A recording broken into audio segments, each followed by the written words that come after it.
is away today, but he has left us with the show pre-recorded, which we will play now. Just a second. Yes, he has left us with a pre-recorded show, and enjoy. Yes, and enjoy. Hello and welcome. Oh dear.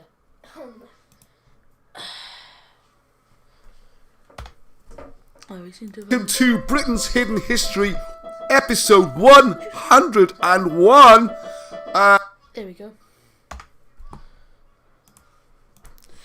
Hello and welcome to Britain's Hidden History, episode 101. And they said it would never last.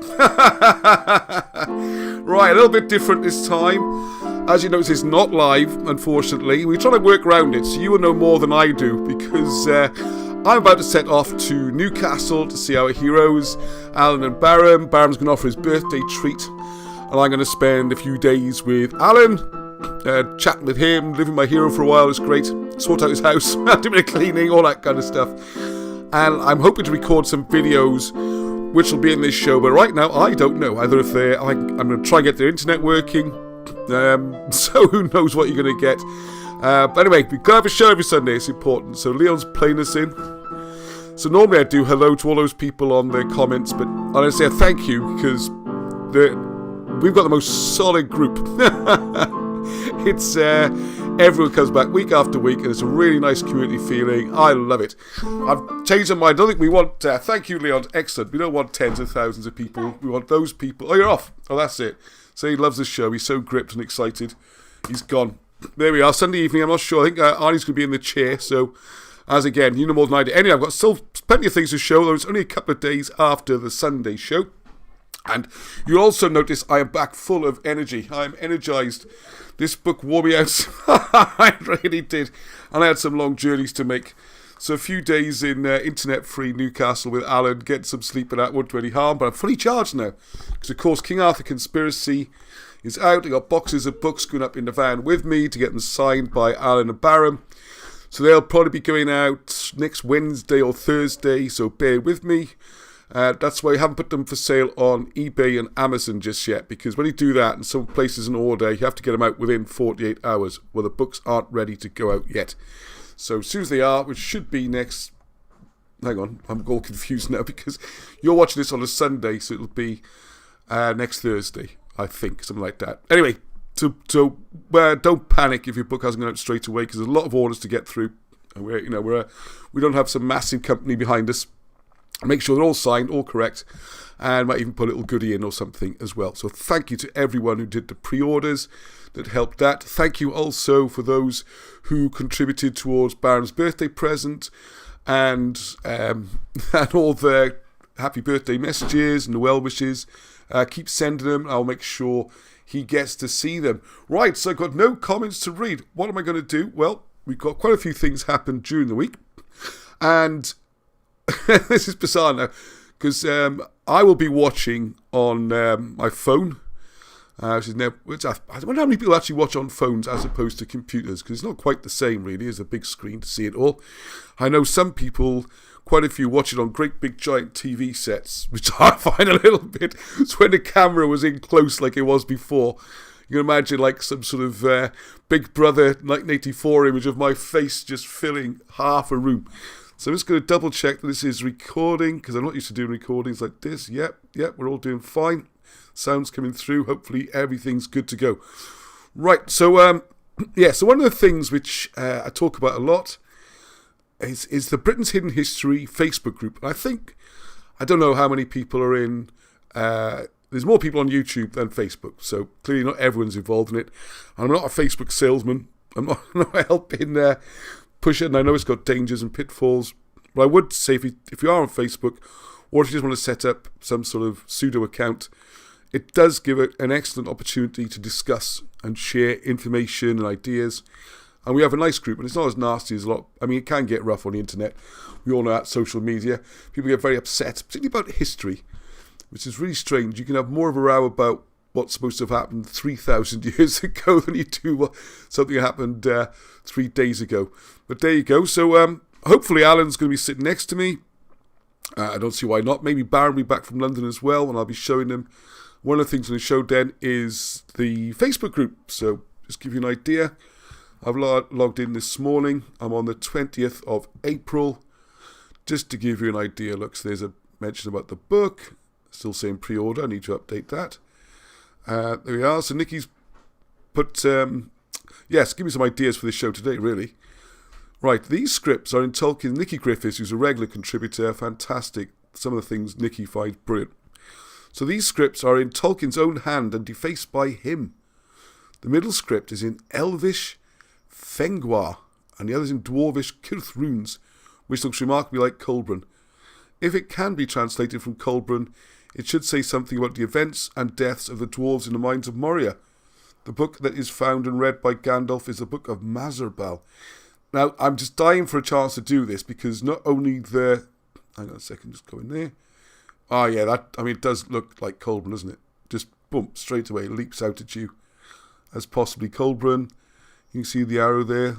Not quite the same as Narwen. The cross. Actually, I can almost read this. Someone needs to have a crack at this, all right? I will try. I'm wondering if I can try and access this.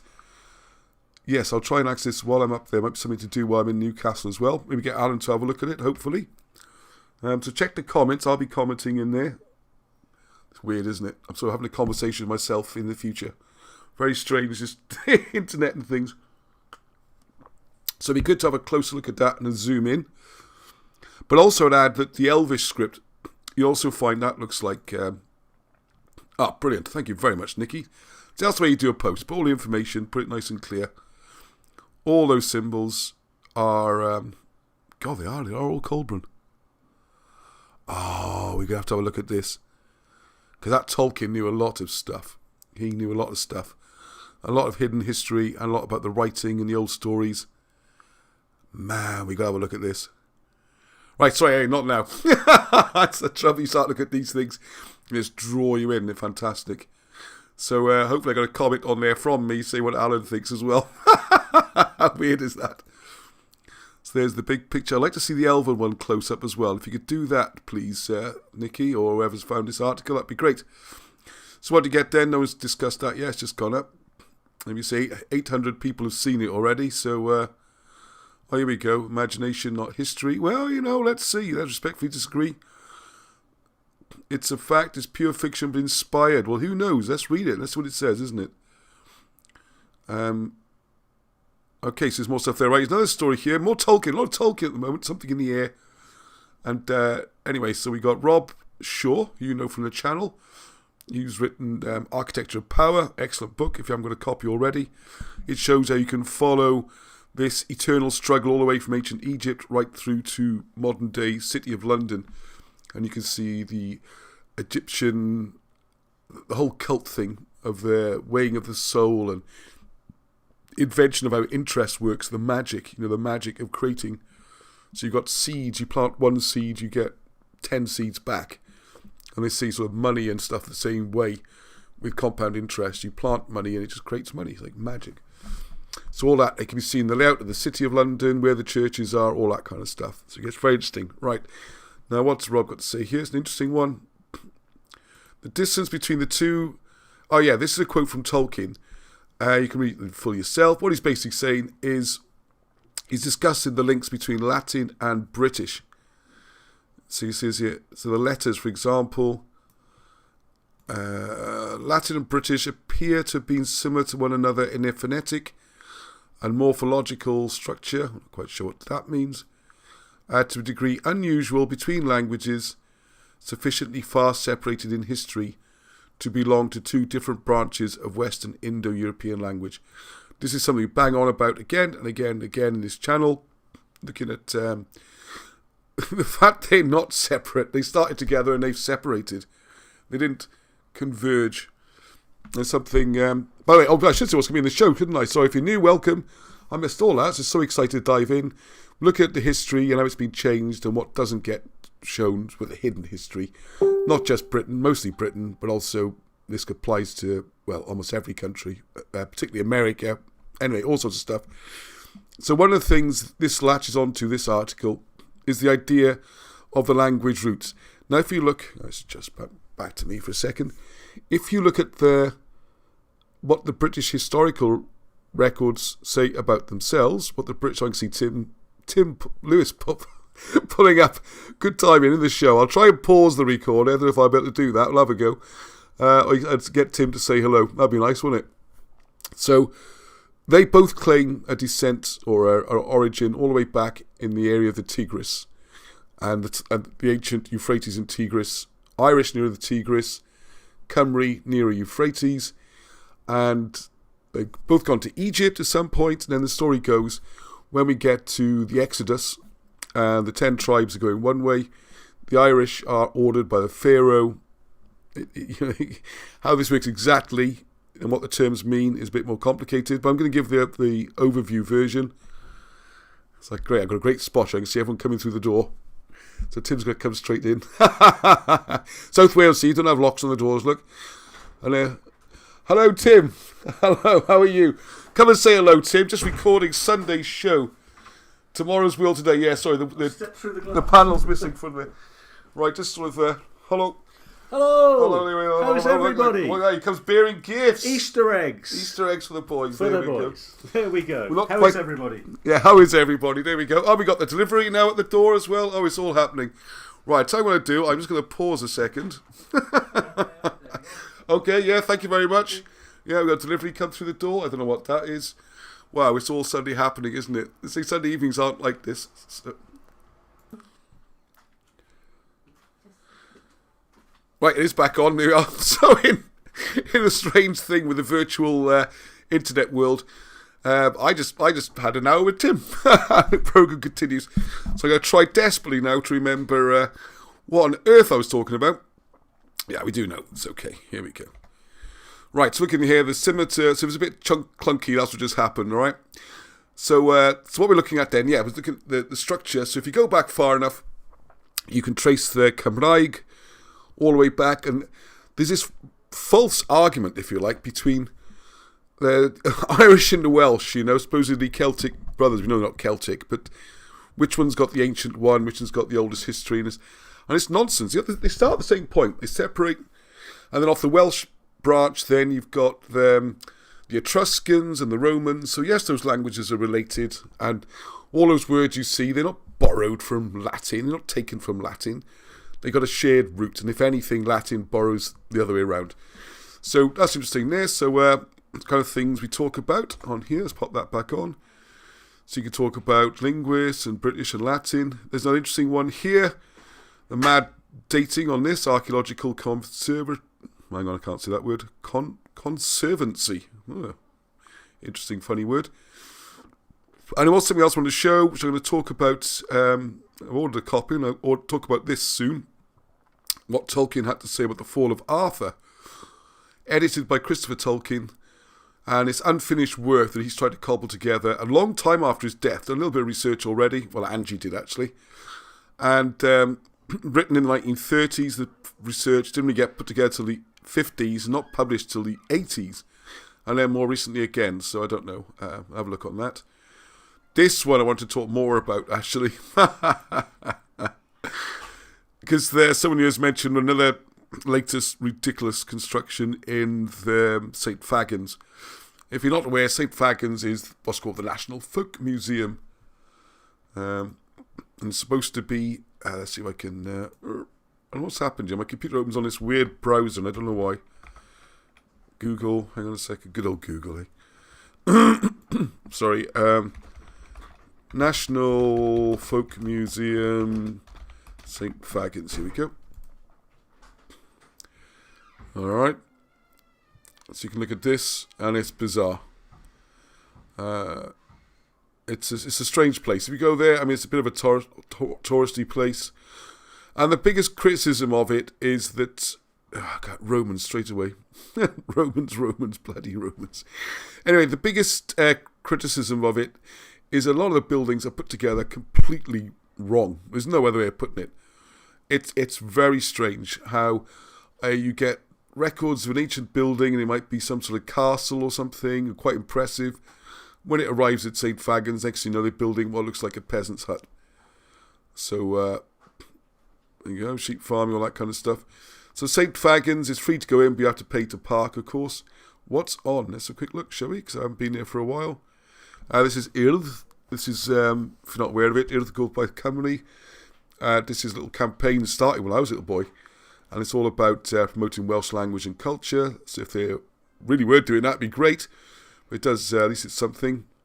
Celebrating Blaenau Gwent. See, Blaenau Gwent's okay, because that's recent. That's Industrial Revolution. That's allowed. Any of the sort of history we discuss here, you will not see anywhere. Traditional fairgrounds, good. I recommend that. That's good fun. You can see the old games of trying to get pennies to do things and flippers and all that. I've never seen a blacksmithing open, but I'm sure it's good when you're there. All these things. Fully booked, fully booked, fully booked, fully booked. Fully booked, fully booked, fully booked, fully booked. Well, there you go. So it's popular. Ghost tours. All right, so it gives you an idea of what goes on there. Open meeting of the Board of Trustees. Ooh, 30th of June. Interesting. Right, sorry, I digress. Right, okay, so we were looking at the Facebook, weren't we? All right, so this one again here, if you look, Ivion, one of our group, CADW should be ashamed of their highly misleading and politicised actions. And he does actually explain in the comments how this is based on archaeology. Hang on, let's see if it's still here somewhere. In another group, anyway, one of the other Facebook groups, it's explained how they completely messed up the archaeology on the original building, and this is just a flight of fantasy based on the bad stuff. Then we got this Conquest of Anglesey, Structured Druidism. All great stuff, you know, brilliant. There's this brilliant bloke, Ross Broadstock there. Plug in last week's show. Christine Phipps has got this. We can try and understand this ancient, what do you guys know what it is? Could be like a star chart, a zodiac or something. They say it's a Sumerian star map there. So this is the kind of stuff we discuss, all right? Oak Island's Celtic Cross. Laurie, thank you for that. And then this interesting thing here, which I'm going to come on to, I think it's in my list of things to talk about. We can see what clearly looks like a crucifixion. Well, it's obviously a crucifixion scene. Romans are depicted interestingly. If they were Romans, you know, try and work out what everything means there. Or is it a fake? So if you haven't been on there, that's the kind of things we discuss. Worth getting involved. Alex, I'm going to show some of these pictures because they really are excellent. That Alex Jupp took. And you can see beautiful pictures. I don't know if he's a professional photographer or she, don't know. And you can see fascinating, these talks and everything. Beautiful photographs. A beautiful exhibition. I think they're charging £20 to go in, which I think is outrageous. To see our own stuff. Who gives them the right to charge 20 quid? I don't know. And you have to buy tickets in advance, all that kind of thing. So when I was in London, I didn't get to go, unfortunately. I hadn't arranged my trip in advance, which you need to do, really, if you want to guarantee getting in. So that's the kind of thing we see up on St. Genydd. You can faintly see there some sort of face or a tripod or something like that. And then these marks coming off. And this kind of thing. I see this is similar in style, at least, to the Llywel stone. So there we go. So you got lots of stuff like this. I told you I should do. I should pop this link up. Do you put any descriptions? So what you need to do, Alex, if you're watching this, is pop some descriptions. That would be handy. So you know what we're looking at. I know they're all from the British collection that's going on at the moment. Look at that. It's like a double Troy maze, isn't it?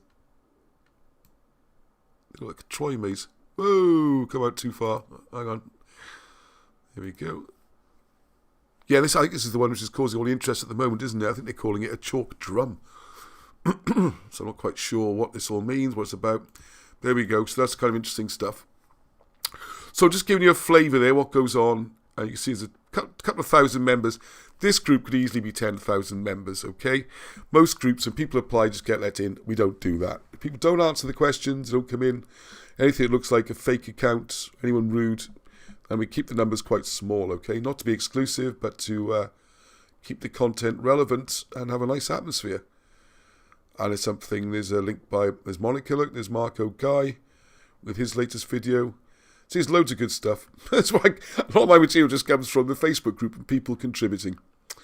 Okay, so let's, speaking of which, let's jump in.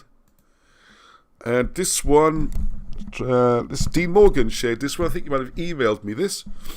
rather than being through Facebook. It's very interesting. Just check we are on me. Yeah. Now, no one of these fascinating articles, sort of thing you'll love to see. Archaeologists have found 7 pairs of Anglo-Saxon brooches in 7 graves during an excavation at Gloucestershire. Now, if what I'm going to do is do a slight... I really don't know why I'm on this thing as my default. Map of English counties. Let's see if that comes up. I don't want to buy one, I just want to look at one. Okay, right, here we go. This will do. Just so people know what we're talking about. Oh, HuffPost. Disagree and exit. There we are. So you can't disagree. You haven't got to say yes when they want to take all your data, okay? I don't know if it makes much difference, but there. It's a funny map. Greatest map. Shropshire is Welsh. Herefordshire is Welsh. Gloucester is a dump. Somerset is in Somerset is in what county? Dorset is beautiful. Essex is crap. That's quite funny. I quite like this. Anyway, Merseyside is the best. That's what Liverpool is. Manchester is better than London. West Yorkshire is crap. Alright, very funny. Anyway, these are the modern counties, of course, because you've got things like the Ridings. Well, actually, I haven't got the Ridings anymore. You've got Tyne and Wear. Is it a county? Exactly. Oh, there is a Riding. East Ridings. See, all this used to be Yorkshire, all the way up to Middlesbrough and stuff. All one massive county. It really is enormous. So I'm going up to Newcastle up there. It always shocks me. I get to where I used to live as a boy in Derbyshire. I used to think that's a long way. And you look at the map, it's only halfway, look. You're halfway. Oh, I'm setting off that journey as soon as I finish recording this. So I'm not looking forward to it, really. I'm looking forward to getting there. Looking forward to seeing Alan and Barham. But the drive is a long one. But anyway, right, so what we're talking about is Gloucester, this area, which seems to be nicking a little bit of Wales. These are the 4 counties we go on about that are Welsh, really. As it says there, Shropshire's Welsh, Hereford's Welsh. You could add Gloucester and Cheshire to that. Cheshire's posh. Derbyshire's crap. Hey, cheek. Right, sorry, I'm enjoying this map a little bit too much. So there we go. I don't know where you live in England. That's brilliant. Cornwall's boring. So, so what we have here is Gloucester, which is where it's drawn this map is very, very close to the area said to be the Gewissae, which is G-E-W-I, and then they usually spell it C-A-E, but spellings are made up. You know, they weren't spelling; they just call themselves Gewissae apparently, which is probably where the term Wessex comes from, not from being Saxons at all. It's the Gewissae, for one, and this is their area. And also, if you look at the further evidence to this, if you look at the way the so-called Anglo-Saxon invasion occurred, they came in from the northeast up here. That's where the Angles would come in. They did come in originally from Vortigern. Actually, this map's really useful. Let's talk a little bit. In the 5th century, when Hengist and Horse and all these stories came in, the 400s, and Vortigern brought them in because he had usurped the British throne. He'd had a coup, if you like, to proclaim himself king against the legitimate king, and there was infighting going on between the British, as always. So, if you read the consensus, official history, the weird thing is, they say the Angles are brought in to defend against Viking raids. But the problem is they were stationed down here, and the Vikings are coming up here. It's bonkers. It makes no sense. Why would you be stationed down here if you're defending against something up there? Same with the Saxon shore, all that kind of stuff. What he was worried about in reality was that the British kings were ganging up to come and sort him out and win back the throne and get rid of him. And part of them were in Armorica down in Brittany, and they were going to land via this area. So he actually wanted them to guard his south coast. Same as bringing them into the Isle of Wight. This was anti-British defence. I know it seems weird. They stationed people in Britain to defend against the British, but that's what it's about. Now, I don't think any claims anywhere that the Angles and Saxons got as far... Well, there are claims, unfortunately, but they shouldn't be. There's no logic to the Saxons coming as far as this from the east, pushing across, as we're led to believe. So, excuse me. And from other archaeological digs, where I've spoken to the teams and all that kind of stuff, the people in charge, giving them a hard time for years now. That's what I keep doing. Why is it Saxon? Why is it Roman? Please do the same. If you see an archaeological dig or something like that, ask them, why do you think it's Roman? What's the evidence of it being Saxon? The barrows you see up here, the sub-barrows, because you've got Wiltshire, so Stonehenge is about here somewhere, roughly, a bit down a bit, I suppose. So this area is British. I mean, it's same as they call East Still Welsh. This would have been a British area. And not necessarily Welsh, could be English, but you're talking about Lloegr. We're talking about pre-Saxon English. Different, okay? So the question then, of course, is... I do like that map. So what we have, unfortunately, is, of course, it's declared to be Anglo-Saxon, even though it's in Gloucester. So I've got no problem with them finding Anglo-Saxon items in Gloucestershire. But what you have to do is explain why you think it is not British, because it's in British territory. And also, you're talking about a narrow window. All right, so they found these 7 burials. Cotswolds archaeology team, they're shockers for calling everything Anglo-Saxon. I've had a couple of exchanges with them. Friendly people. They're not going to budge. They have no interest in British at all. I see they unearthed more than 70 Anglo-Saxon burials from the 5th or 6th centuries. Highly unlikely to be Saxon. Could be Gwisse, could be British. So you try to say, what? Now this is amazing, right? Read this. No, I've clicked on something. I don't want to click on something. I just want to read it. Right, these beautiful Anglo-Saxon disc brooches originate from a site that revealed features dating from the Iron Age through to the 3rd or 4th century. So Iron Age is what they call the pre-Roman period. 3rd or 4th century is pre-Saxon period. And yet it's still called Anglo-Saxon. They contradict themselves twice in a one sentence, and that's their descriptive sentence. It's strange, bizarre, and you can read all this yourself. But I mean, they don't. There's no actual reason. There's no reasons given anywhere why it has to be Anglo-Saxon. That's why they attempt something here. The source brooches are still a high status signifier for burials from this early period of Anglo-Saxon history. Yeah, very early, a few hundred years before they turned up. That is early. Often found in tandem with other expensive pieces of jewellery. There we are, there's brooches. So there's one of the stories there. And it's quite interesting, this website. What's it called again? Archaeo News. So I think this is a reference to archaeology. And there's all sorts of stuff here. Anatolia, one of our favourite areas. We got the Dark Ages there. So good site. Have a look for that one as well. Ooh, that's horrible. The mummy's there. Right, okay, so have a look through. So that's the kind of chat we have on Facebook, and it's growing. But so we don't just open the doors. I run a couple of groups on Facebook. If you just open the doors, you could get to 10,000 easily. It's what I call zombie groups. It's just full of fake accounts and people who never post and things like that. We're a very active group.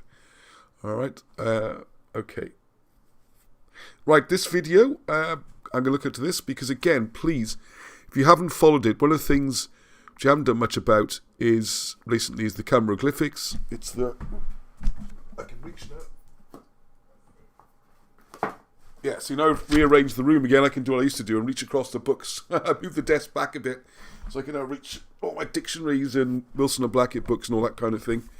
There's the Petroglyphs. I've scribbled on it so I make sure I don't send it out by accident to customers.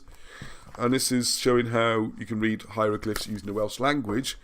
And one of the things, we've got the book, which I'll now get back to, now King Arthur Conspiracy is out, is this idea of an Odyssey, whereby we discuss describing Wilson and Blackett again, absolute genius, working out that it describes a journey around the world, not spending years trying to find your way back across the Mediterranean, which is what Homer's Odyssey is supposed to be about. It's interesting how it ties in as well with what Marcel is doing as well. With there's a bit more to this because what she's putting out is that Homer might actually be a way of representing the word Cymru and Gomri. Gymri, they are related through language links. And rather than be one person who's never been identified, supposed to be, what's his name, Melesigenes, the blind writer, well, he's never been identified. That was just an idea. It's just a theory that was put up. Actually, I think I'm going to show a thing on this quickly. On Wikipedia is quite useful for showing the mainstream views on things. All right, so you can go to Homer, ancient Greek and epic poet, but who was he? Who was this statue? A copy of a lost original. Yeah, right. Amazing how the originals always get lost. So, see what happened? You copied it and you chucked it in the bin, yeah? We're going to come on to more of that later, because I haven't said what's on today's show yet. We're going to do more of this kind of stuff, see how the time's going, and then maybe get on to that fake Greek. But this happens all the time with classic stuff, with Romans and Greeks particularly. You can look at, who's I reading about last night? I've still got the book out here so I can have a look. Are they my glasses? Yeah, I'm going to get the name right, it's important. I'm just going to have a quick check. So if you read late at night, you can't remember the next morning then.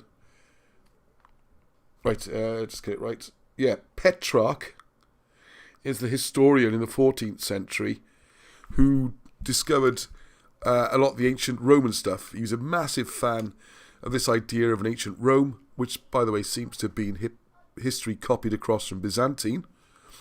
So he turned up in Rome and he was shocked, like, where is everything? Where are all the ancient buildings? Where are all these things we talk about, the temples and the columns? Where's everything gone?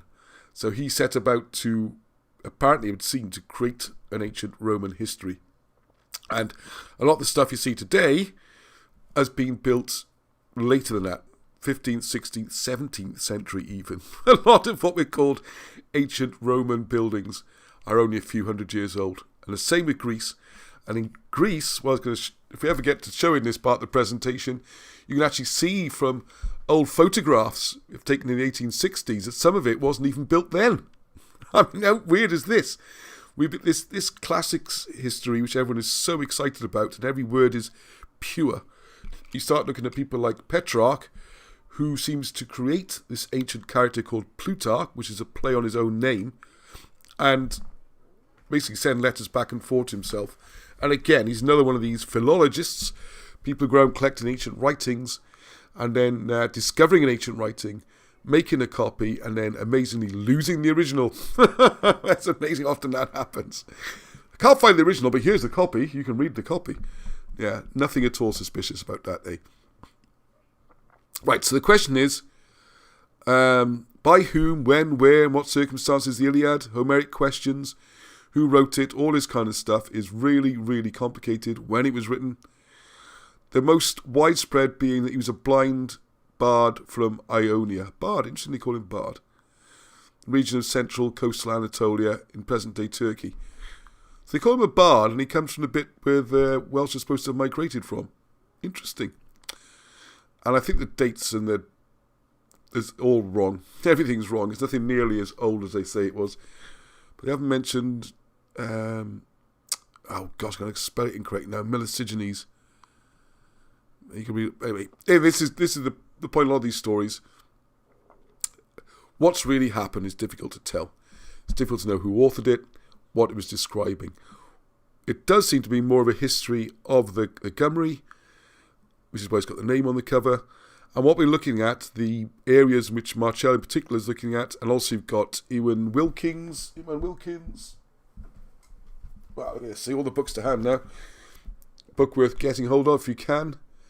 Last time I mentioned it, they went from being a couple of quid on the internet, where I picked mine up, and suddenly they got expensive because everyone from this group was buying up the copies. So I could do a little bit of short trading, couldn't I, if I was on that? I could. Oh yeah, so this is why I was making birthday cards and stuff. Wow, since I last read this. There you go. Hang on a second. There's a little card I made. When I send stuff to Wilson and Blackett, I tend to make little cards and things. Should put these for sale, perhaps. And you can see this little cartoon I've done there of young Arthur, based on Martin Sheen, Michael Sheen, and talking to his buddy. And you can see there's thousands of them, not for long.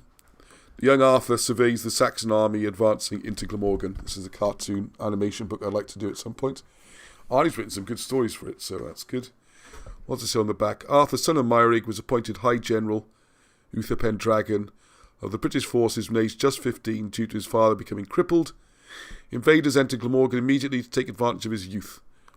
After leading the invading army for a merry dance across South Wales, the weakened and half-starved Saxon army that had begun with an estimated 25,000 men was finally destroyed at the place that still bears their name, Rusaison, Ridge of the Saxons.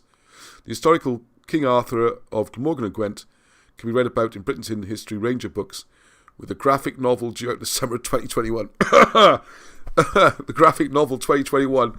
We're now in the middle of 2022, so that's slipped a little bit, as they say in their publishing terms. But that was the kind of style of artwork, and I will get back to that. That's a time-limit reminder, wasn't it? What I was talking about, though, was the fact there could be 2 Trojan Wars. One which took place in the east of England, and that would seem to be about 1100 BC. And then you've got the one in Anatolia, which is about 650 BC, which is the Wilson and Blackett book. Explains. Again, the covers don't get this nasty mess on. That's just stop me, because I write on my books and all that kind of thing. That's the book you want for that. The Trojan War, 650 BC. Again, Wilson and Blackett. And they explain this nonsense about trying to push things back into history. I mean, it happened again, even more so with the Greek history.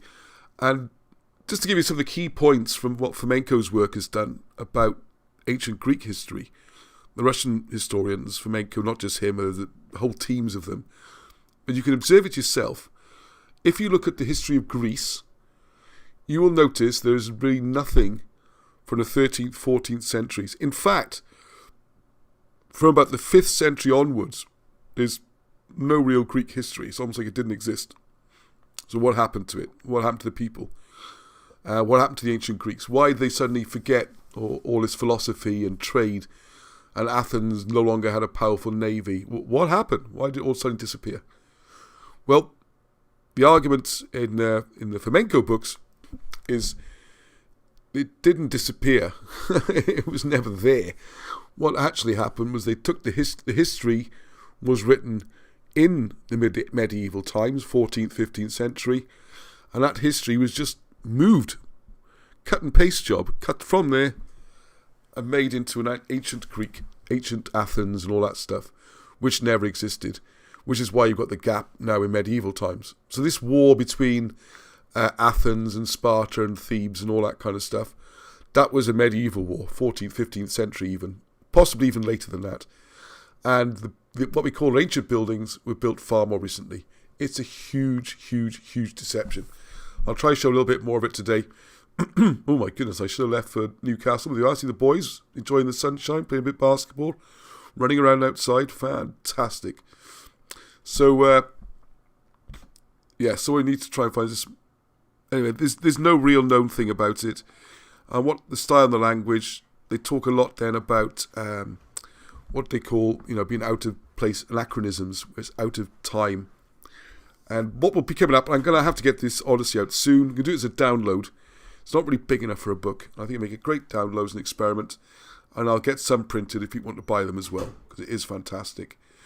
And what they show, what Alan Wilson and Baron Blackett have worked out and demonstrate to me really convincingly is it's a journey around the whole world, not just a journey around the Mediterranean. And it's brilliant. And one part of it, just to give you a flavour, where they talk about travelling south for 40 days, well, you can't do that in the Med. And there's other theories about it referring to the North Sea. You can't do that in the North Sea either. You're going to crash into land. In the Mediterranean, in a day or two, you'll crash into Africa. It's no avoiding it. If in the North Sea, you're going to hit Britain or Northern Europe, depending on how far north you are. These journeys are not possible in those places. The description they can no longer navigate is, Alan Wilson works out as a reference to them being in the southern hemisphere. So they can no longer see the stars that they used to navigating by. And then we go to the 40 days travelling south is along the coast of India, down into the Indian Ocean, and then across the Pacific. And then you meet the violent types near the Maoris, the peaceful types, the Aborigines, the whole thing. And what I was talking about, wasn't it? The long circle back round. We're talking about these things. The Gosford hieroglyphs. Jeez, that was a good detour, wasn't it? And the point is, they found in Australia... Oh, man, I missed Wikipedia today, aren't I? Let's see if it's on here. Because I've been trying now for 2 years to get decent pictures of these hieroglyphs. I don't think it's even on Wikipedia, is it?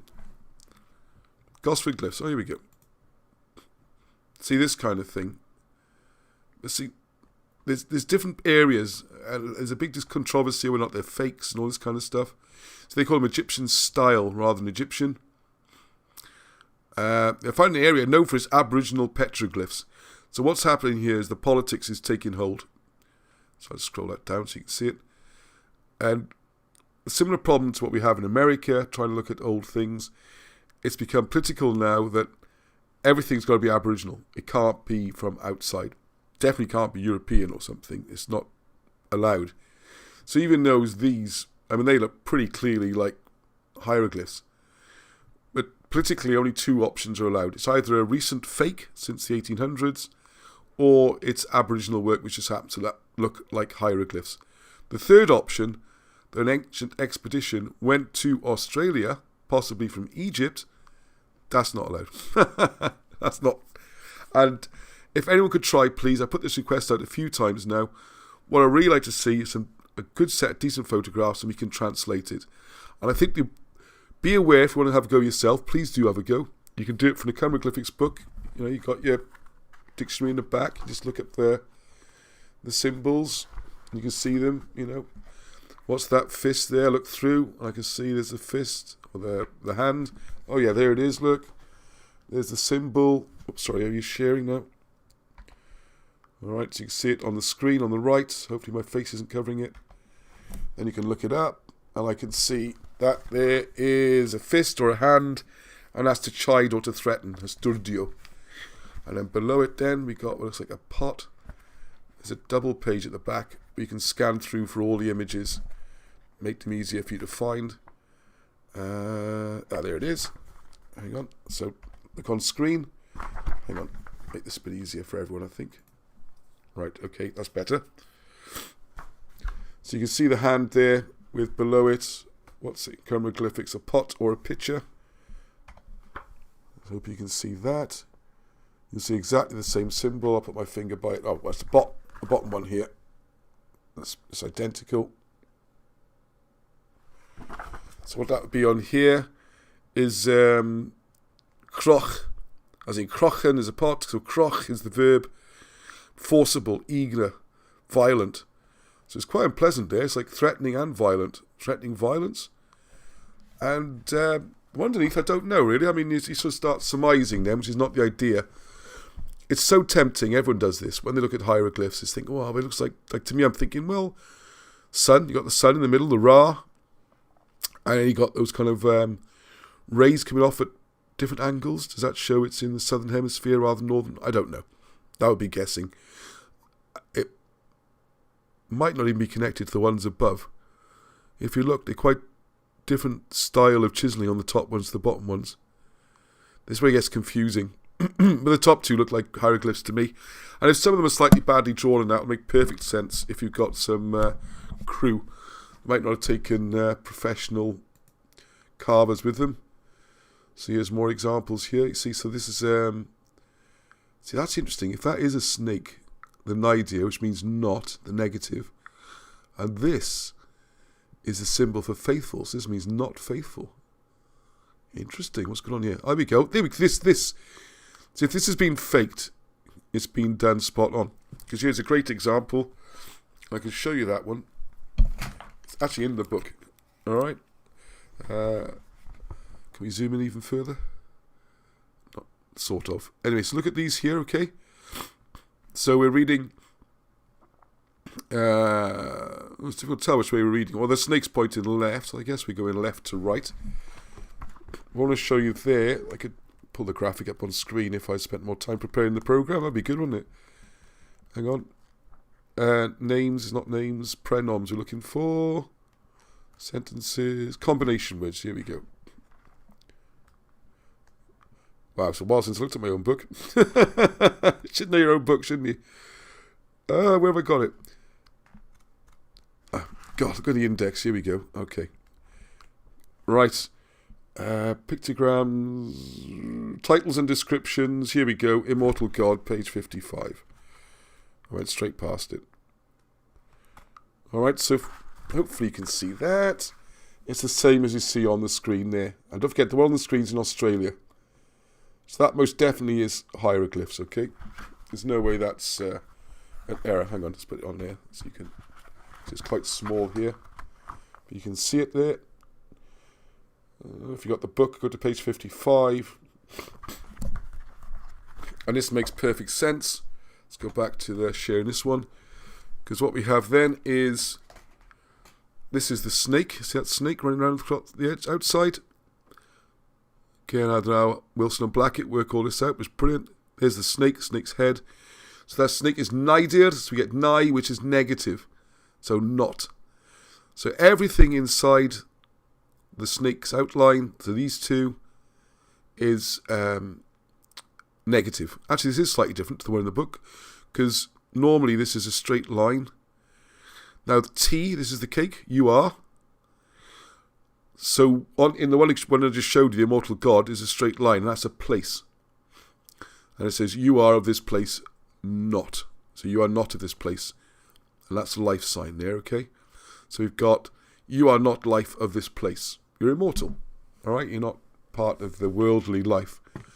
Now in this case, though, here you see we've got this wavy thing, which, so again, Wilson Blackett worked out, represents actually to swim or to float, which is novio, to keep. Oh my goodness! Just got a horrible thought about what this all means here.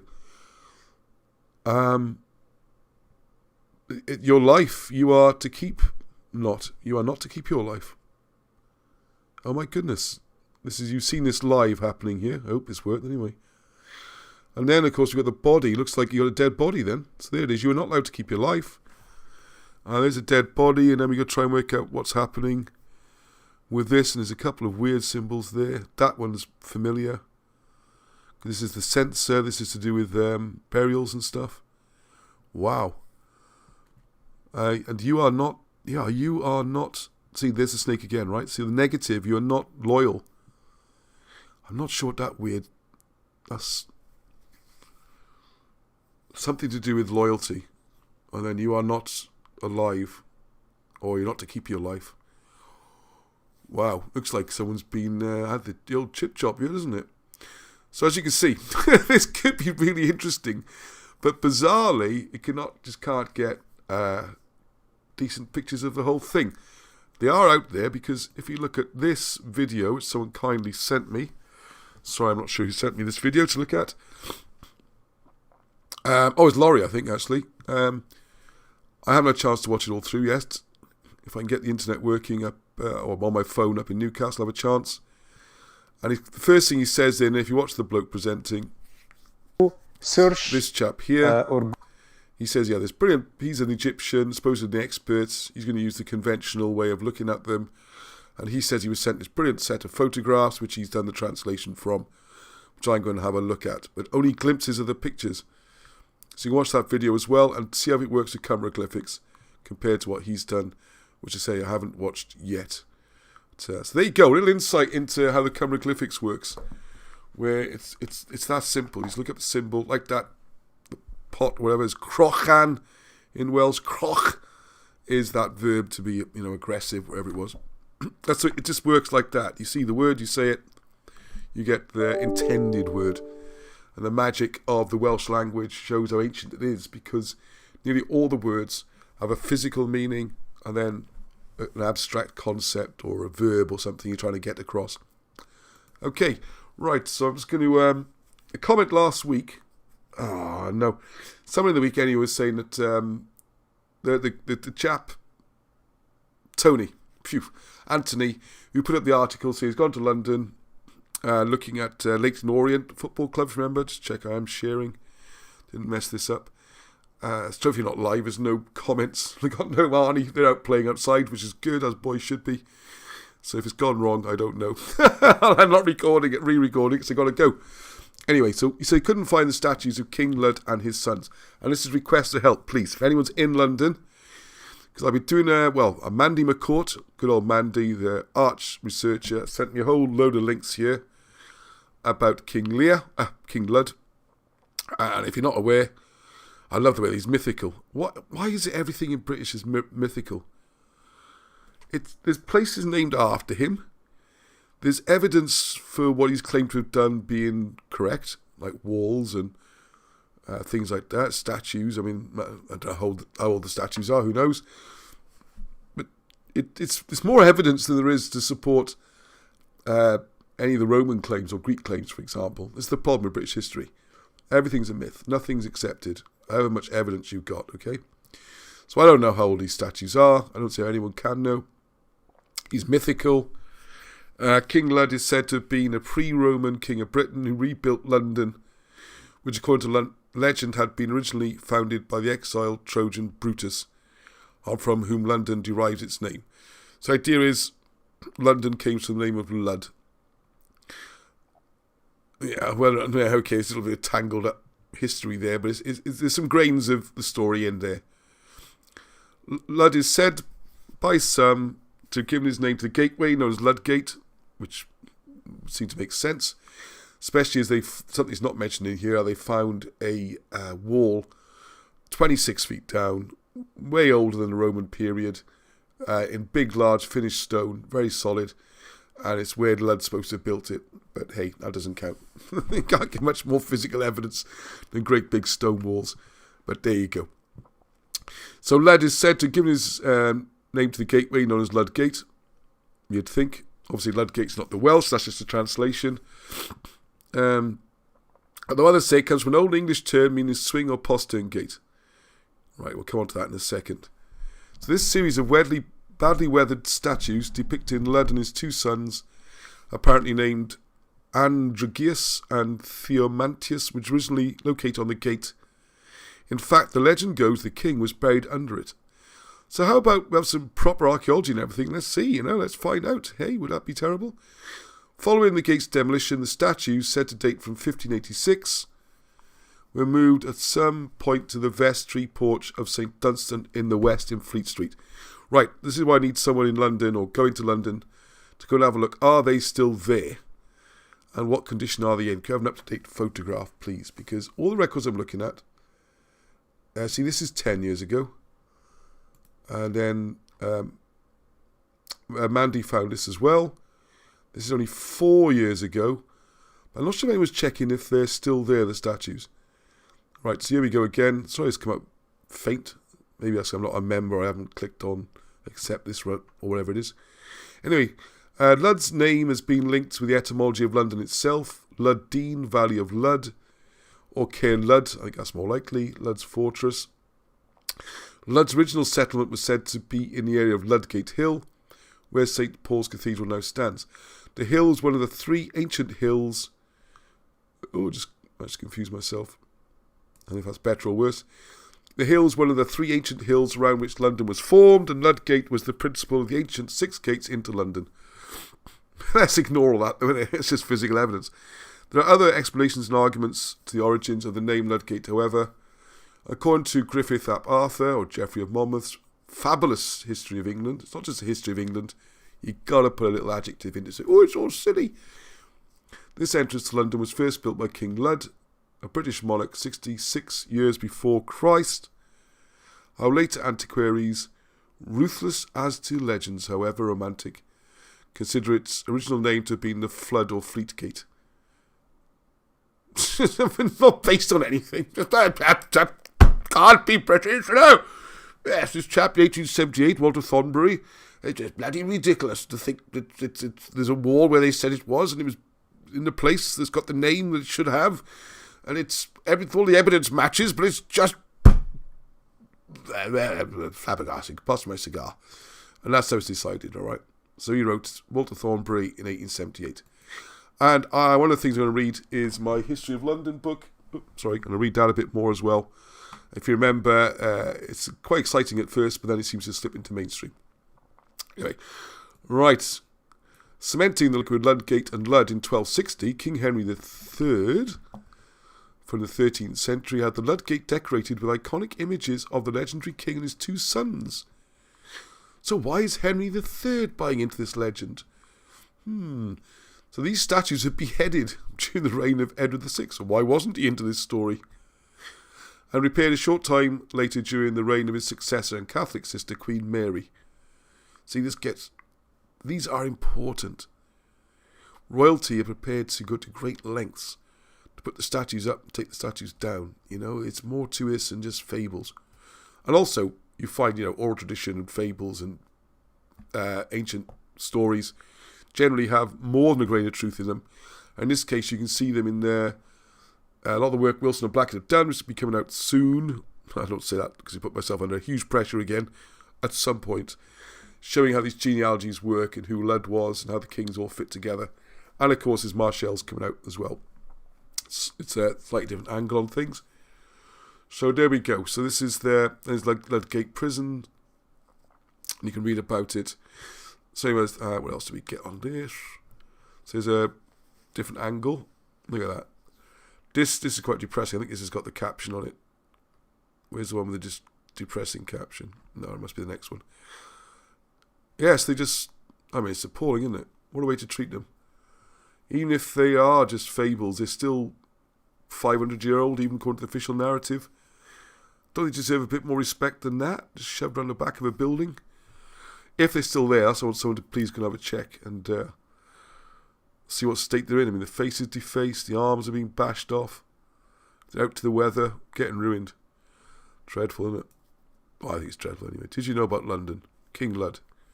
One's got a sandal on. What's that about? The remains were sold. The statue of London is Suds is still on top of the gate on the eastern side, while Queen Elizabeth I guarded the west side. So they got equal prominence with Elizabeth I. It's really important parts of our history. Even if it is a myth, I'd go for the historical, but even if it is a myth, important part of our history. On par with our, you could argue the greatest, most successful or longest living ruler before the current one. So when the gate was demolished, the statues were brought to St. Dunstan in the west in Fleet Street, where they live in the tiny courtyard. When I went round in September, Elizabeth had been boarded up to protect her from the maintenance work. They don't bother boarding up the other ones, though, which is weird in itself, isn't it? So when was this? See, this is 10 years ago. So they protected Elizabeth I, didn't bother protecting these people. It's very strange. There we are. As Ludd was protected by the porch, he was not boarded up and still there to be seen. And several feet are now missing. It's all very, very strange. All right, you can read more about that. So I looked up St. Dunstan in the west. There's no update. I went to their website. There's no real mention. Queen Elizabeth I is there. Probably meant to represent King Ludd and his sons. What a lack of pride. You'd think if you're trying to get people to turn up at your church and that, you would make a bit more of a fuss about it, maybe. Maybe it's Ludd, don't know, just got some old statues around the back, not bothered about what they are, really. Very strange. All very strange. And one of them just says, so you can read all about King Ludd on here, City of London, that's where we started. But one of the pictures had a very sad, it's basically this picture, and it's just at the bottom, showing the signs of, wherever from the weather. Like, yeah, why aren't they protected in some sort of, at least put a screen in front of them or something, I don't know. There you go, this is the way British history gets treated, and it's very strange. Right, Mandy also found this website, which I'd urge people to look for, baldwin.co.uk. One for John Griffiths, who's doing a lot of research at the moment into these old coins. You can read them, you can read the Colburn. A lot of these are pre-Roman, even if you go with the Roman thing. We had coins before they turned up, if they stayed at all. And this is an auction site, we can buy them, expensive. But very good photographs and lots of detail. So you can really go and have a proper look. So that ostensibly looks like a horse, right? But it's not as simple as that, because all of these, I reckon, are letters You can see they've formed together nets, and quite often I find you turn them upside down. They're very subtle. Suddenly you turn them all the way up. Look at that, we've got a little half moon here or something. This is linked to this. So I better not move it too much. Yes, you can flip it round, look upside down, and you can see more than you think. And these are the best photographs I've seen. So thank you, Mandy, for that one. Look on the back here, what's going on here. Could try and work it out. The problem is, unless it reads Latin, no one's interested. Well, we're interested, okay? So we'll do more on coins soon because they are something. See the dates on them, BC, look, BC. Before Romans. Change to BR. BS more like, but there you go. I didn't say that. But it's not a Sunday when I'm recording this. There's a Sunday when it goes out, so I gotta watch my language. Right, thank you very much. This is Dean sent me this one, Dean Morgan. And other interesting things. It's going to be that kind of show today, wandering around. Oh, I'm going to do something from King Arthur Conspiracy book. I'll do you to go. Chatting with Tim too long. There we are. You've got to spend time talking to each other. And it's one thing, I think with this Britain Hidden History, made a nice community. And the comments are always good. The chat is very good. It's very important to make the effort to meet each other physically and make our own networks of friends and that. We don't want a situation where, you know, my site goes down or my channel goes down, everyone loses touch with each other. It could happen like that. YouTube will shut it down, Facebook gone. How are we going to contact each other then?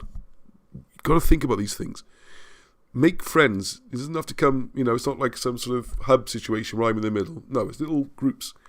We go with your friends, go on trips, meet each other, go on walks together.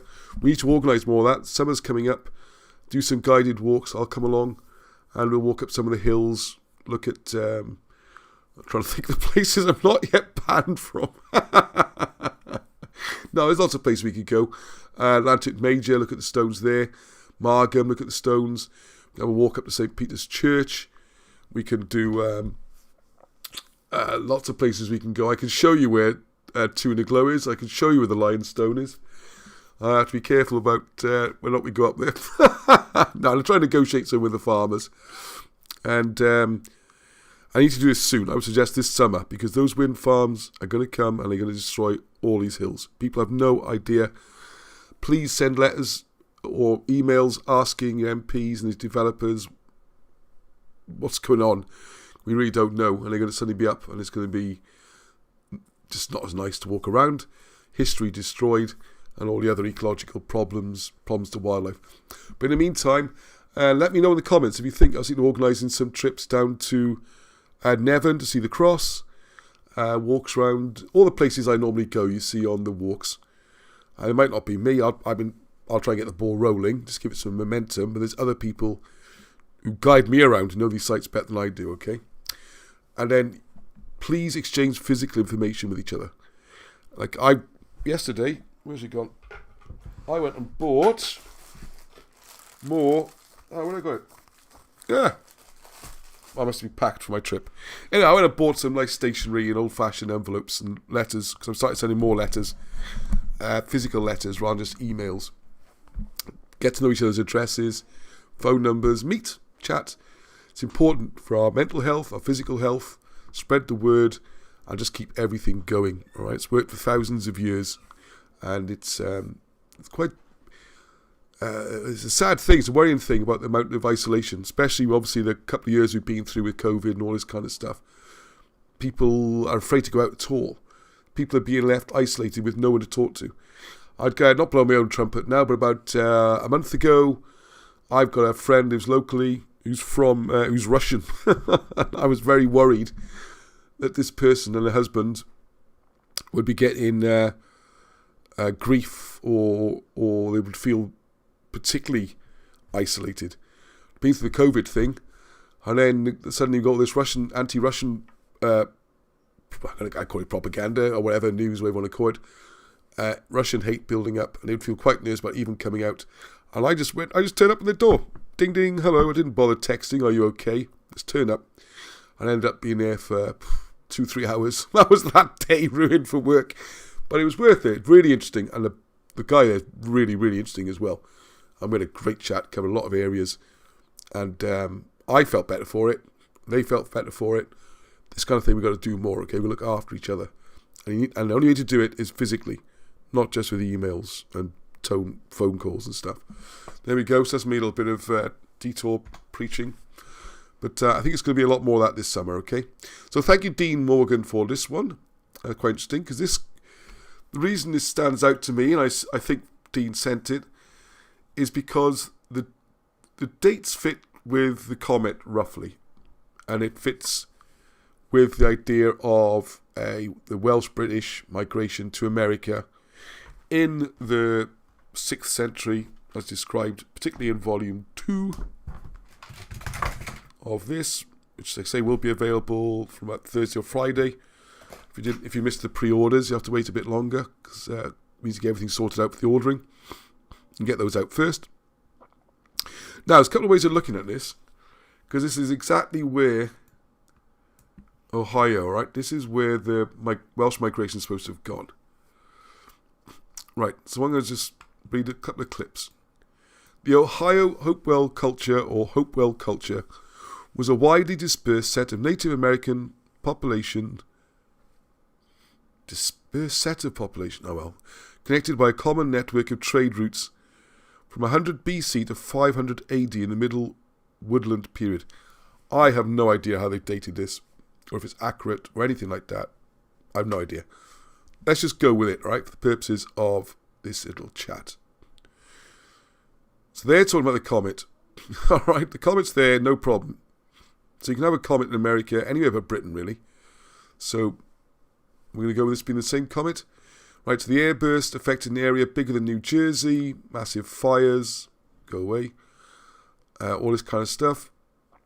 This coincides with the period when 69 near-Earth comets were observed and documented by Chinese astronomers and the Native Americans that way. Okay? So, this is not really what they're going to get to. What I want to look at, they talk about, they're allowed to discuss the comet there, but obviously we're not allowed to discuss the comet hit in Britain. It's quite a sad thing. Why is he wearing a mask when he's on his own in a laboratory? But there you go. The horned serpent flew across the sky. This is where we get the dragon references in British history. It looked like a dragon. It's belching fire. It's got a long tail. Flies through the air. So the Shawnee refer to a sky panther. It's very interesting. I hope you are seeing this okay. Alright, so we got the comet there. So it could be the same comet or the period with a lot of comets. What I wanted to get to... it's all about the comet, this article, which is great. Alright, okay. There's a bit more you can follow on this somewhere. What I was trying to get to, my thinking was when I saw this article, was that they're talking about the downfall of the Hopewell culture and the date. Now, it could well have been devastated by the comet. I'm not disputing that in any way. But also, if you look at British history, when they go back to the massive cultural impact, what they call the Wessex culture, which is ridiculous. Well, it's not ridiculous. It's ridiculous to say the Wessex culture is Saxon, because the Wessex culture is supposed to come in, 1600 BC, 2,000 years before the Saxons. There's this influx of metalworking technology, new goods, new art, everything changed and moved on.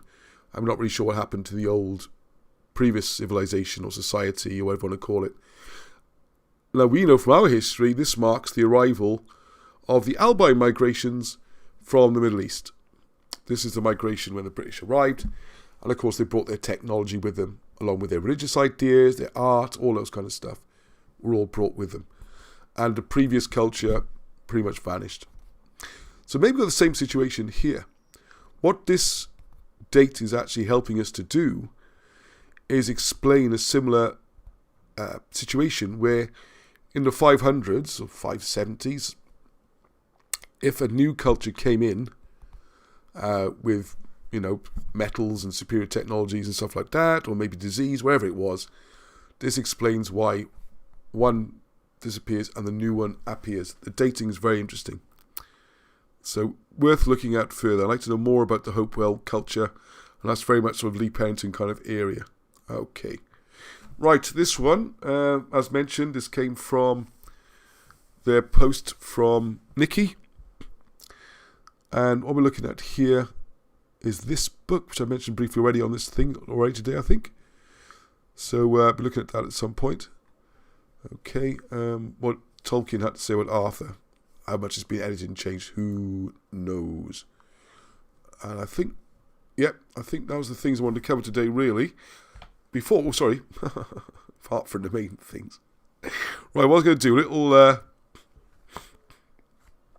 excuse me, sniffing there, wasn't very nice. Right, let's go to full page on here a second. 2-page view. Come on. I want to go to reader mode. Read mode. Okay, alright, that's the best I can manage. Okay, so what I'm going to do here now is just share a little bit from chapter 2 of part 1. This is the British Cold War. And this is sort of a theme which Wilson Blackett returned to in a couple of their books. And it gives us the point to what we're doing it, alright? So you can read this yourself when you get the book. And you can read what the beautiful poetic style, the first parts, the first couple of paragraphs are explaining. I just realised you're not able to see the right hand page because the way I put my face. So I have to go back to single page. There we are, and I can zoom in a bit so you can see it a little bit better.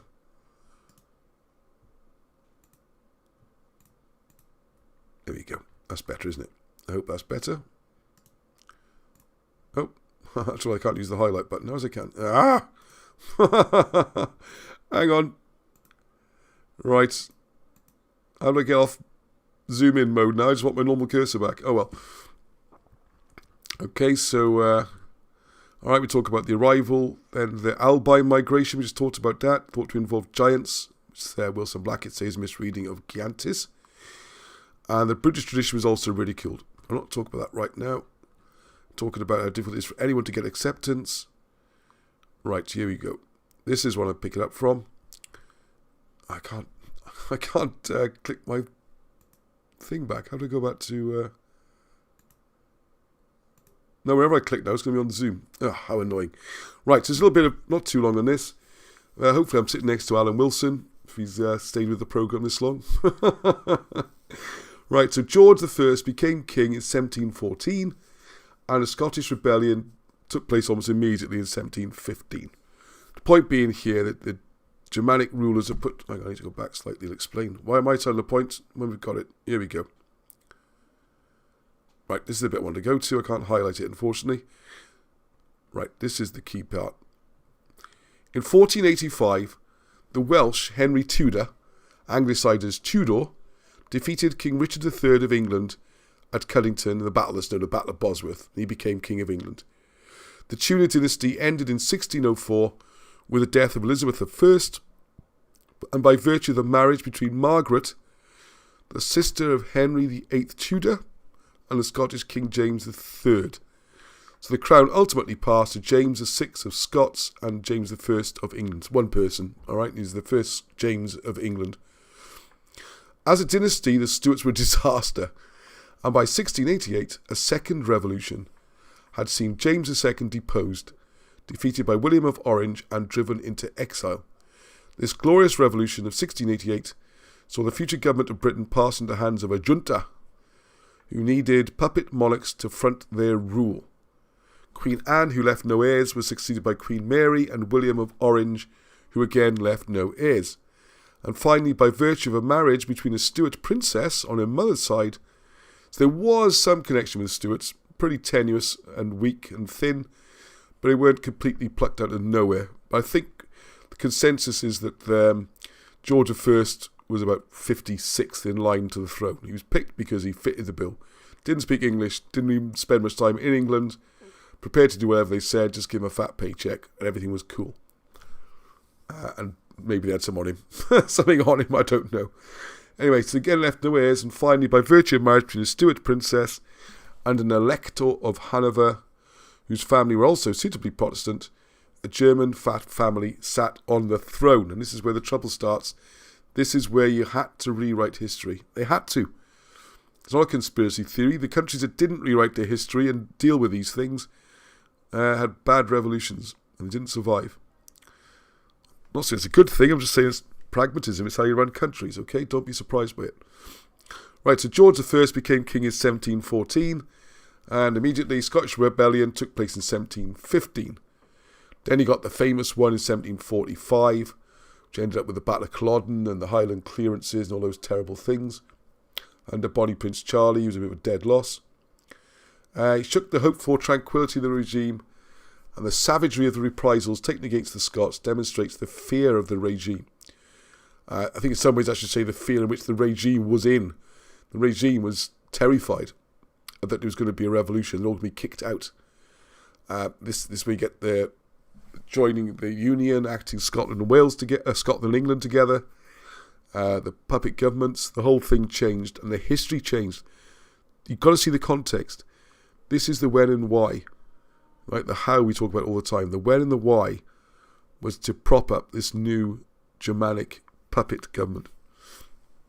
As it says here, the new monarchy was not generally popular, and the heavy-handedness of the London government caused the revolt of the 12 American colonies in the War of Independence in 1776. They lost the colonies. They were dreadful, the Georges. Some 50% of the British population supported the cause of their American emigrant kinsmen and friends. The shattering blow of the loss of the American colonies was followed by the French Revolution in 1792, with the public execution of the king, the queen, and most of the aristocracy, causing great alarm in London. You think you would, wouldn't you? If you're like, if your king and your buddy, the king across the pond, across the channel, is having his head chopped off along with all his family, I think you might be prepared to bend the history if that's what it takes to keep your seat or keep your head on. Wolfe Tone had formed his United Irishmen organisation in 1790, causing further alarm in London, and in Britain the Chartist movement was worrying by its sheer strength of numbers. In 1838, 3 groups of Welshmen numbering 5,000 marched into Newport in Gwent, and an armed confrontation involving cannon saw 20 killed by English soldiers. This is, you can look at the series there with Bob Morgan on the playlists, looking at the Treasury of the Blue Books is this kind of period, or a little bit later. The follow-up from the Chartist uprising. Sorry, I've got a chill a second. And so, my knees just got cold. Where's that draft coming from? Right, a very sizable portion of the ordinary British population originally supported the French struggle for freedom. Leading British philosophers supported these revolutions, and the printing press set up by William Caxton in 1474 was at last doing its work. Thomas Paine, all Americans should know, the Englishman Thomas Paine was tried and condemned in his absence. He wrote the Rights of Man and all these kind of Republican tracts and pamphlets. He's tried and condemned in his absence for his support of the Americans, for his political beliefs, and the French, and the more scholarly Richard Williams of Glamorgan was made a citizen of the United States by Congress, another famous person missing from history. Then, with the rise to power of Napoleon and his military successes, which allowed him to depose most of the royal houses of Europe, the unpopular British monarchy and the aristocracy, whose future depended upon maintaining the monarchy, was in a very worried state. And you can read the rest here. But what this caused then, the idea was then, if you want to run a country, the easiest way is to make all the people the same. All on the same message, with the same historical story, same beliefs, same religion, same clothes, same everything. And there's no opposition, there's no splitting, you've got one group. So it's not long after this that things like tartan got made illegal, bagpipes were illegal, languages are persecuted, Cymraeg, Cornish, the Scots, Gaelic. Because don't forget, there's a Scottish language before Gaelic. So all this stuff about recovering ancient Scottish languages, they forget that there's a language very similar to Welsh, if it not even was Welsh, was spoken in Scottish before the sort of 6th, 7th century arrival of the Scotii. Before that, it was the Alban and the Pict. So even that's complicated. But all that had to go. All of it had to go. So it's a very important passage in the book here. And it's worth... This part 1 just covers a lot more than just the migrations to America and the languages. I will say a little bit more from here. just to finish. I don't know how long I've been speaking for, no idea of time, especially with the gap in the middle. Right, so unity and unification of Britain were the new targets. The ancient immigrating Angles and Saxons were promoted to create a new identity of Anglo-Saxonism. It's an invention. It's an invention sold to the English and they bought it. And the Celtic invention was sold to the Welsh, Scots and Irish and they bought it. And it's tragic how proud people have become so proud and in love with this story that I get very emotional just for having it questioned. So everyone in England will become Anglo-Saxon, disregarding the obvious fact that the vast majority were neither Anglo nor Saxon. The ancient British Cymry of Lancashire, Cumberland and Westmoreland were not Anglo-Saxon, nor were the mixed Mercian, Elsicenes or the old Syrians, and British Cymry of the Midlands, nor were the Cornish, the Gwisi, we talked about those earlier, in the sort of Gloucestershire area of the south, whilst the Yorkshire and Derbyshire people were predominantly of Danish origin. Even the Wissey of Worcester and the mixed Gwisi, Cymric and Mercian populations of Welsh borders, Welsh until 1546, Herefordshire, Gloucestershire, Shropshire and Cheshire were emphatically not Anglo-Saxon. But the story needed to be told. It needed to be sold. I needed people to believe it and agree to it. So that Britain, or the English crown particularly, didn't have the same revolutionary problems that were sweeping all across Europe. If you look back in the Napoleonic era, there's hardly a royal family survived it, apart from Britain. So they were smart, these people. They weren't stupid. It wasn't done for no reason. It was done very effectively by very clever people, and it was very successful. And people need to realise that and remember it when we're looking at our hidden history. And this cuts very much to the heart of it. So there we are. So I'm going to hand back to the studio now, if I haven't gone for too long. And hopefully there's been some comments from myself and Alan. I don't know. You'll know better than me. It's a shot in the dark on these bright, beautiful sunshine. It's going to be a glorious drive up to Newcastle where I've got my boxes of books to get them signed over the next few days and have a lovely time. And I'll do some filming with Alan. I'll try and get Camera Shy Barham to say something as well. And again, thanks for everyone for all the good wishes and the continued support. And I hope you enjoyed this show. Do I say back to Arnie? I don't know if he's going to say goodbye. I guess he might do. Oh, maybe some music. But for me anyway, that's it for this week. Until the next time, bye-bye, Heather.